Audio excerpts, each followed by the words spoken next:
Language is a kind of a conspiracy between two people.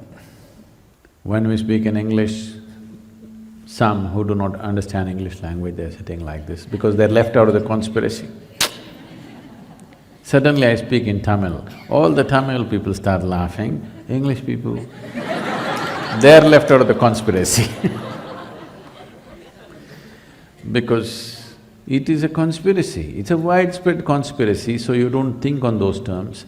Suppose all of you know one language, just me and one more person know another language, and I start speaking in that language, all of you, what's happening? Conspiracy, isn't it? Sound is the substance of creation. Meanings are made up in human minds. If you can evolve a sound within you, when I say evolve a sound, sounds are of various kinds. There are some which are very refined sounds, there are some which are gross, depending upon the nature of the reverberation that it is. Or in other words, everything is sound. The rock is a certain kind of sound, the tree is a certain kind of sound. This is one kind of reverberation, that is another kind of reverberation. The very air that you're breathing is another kind of sound, the very body is another kind of sound. Same rock here and the same rock there as Dhyanalinga, but a completely different kind of reverberation. So the same sound can be taken and refined to a certain level. If you already do not know about this, today science is entering this space, but in the yogic systems, this is something that we've always worked with.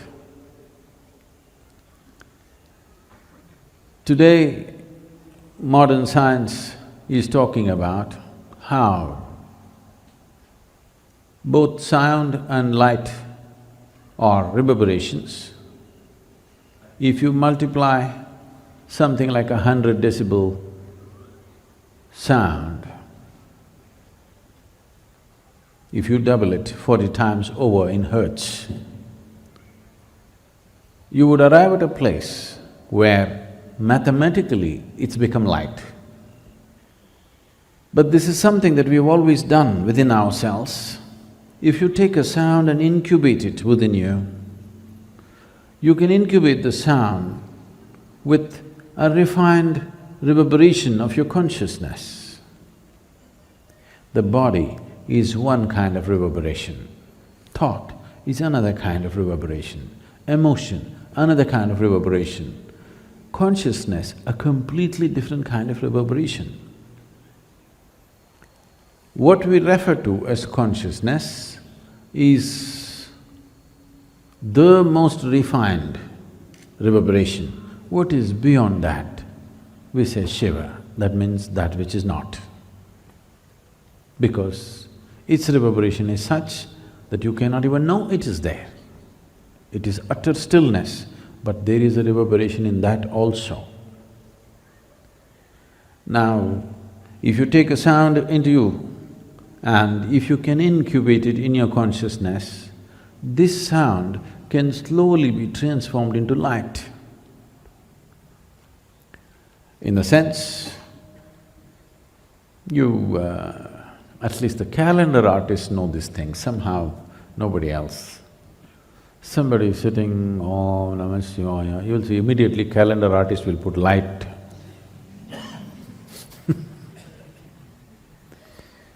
Because somewhere he knows, if he masters the sound and incubates the sound within himself in a certain way, it will transform itself into light. Different reverberations do different things to people. There's no doubt about that. With mantra, with music, people have noticed these things. Different types of reverberations do different things to different individuals. But if you transform a reverberation from one dimension to another by incubating it within yourself consciously. One can know light from within, and nobody around will miss it either. What is your opinion of teaching in native language versus teaching in English? See, we must understand this. These 25 or 30 different languages in this country, if you add up all the dialects, they tell me there are 1,300 dialects, but at least 25 to 30 full-fledged languages with a script of their own, with a huge body of literature behind it. A full-fledged language is not an overnight happening. The oldest language on the planet is Tamil language, you're in Tamil Nadu. See, language is a very important part of human intelligence. Many linguists around the world have clearly recognized the power of language. Human ability to use language essentially is rooted in India. It's from here. The ability to use the language came to the rest of the world. Almost all the languages, which are largely Europe and in Europe and Arabia based, all of them have Sanskrit influence on them. So, in our eagerness to just get a job, we don't have to completely destroy these languages, we will lose out something very, very big. See, English is a fantastic thing in terms of its simplicity, in terms of… because internet and, modern technology has taken to English language, it is a must. Nobody can be against English anymore, you got to take it. Even if you don't like the British, you have to like the English language. It is part of our language now. One good thing we did, though many bad things happened during the British rule, one good thing is we absorbed the language. Today, many educated Indians can speak better English than most British can speak. It's a good thing, but at the same time, we should never kill these languages which have been there for thousands of years. Because the phonetic range that is there in Indian languages is such, it stimulates every aspect of who you are.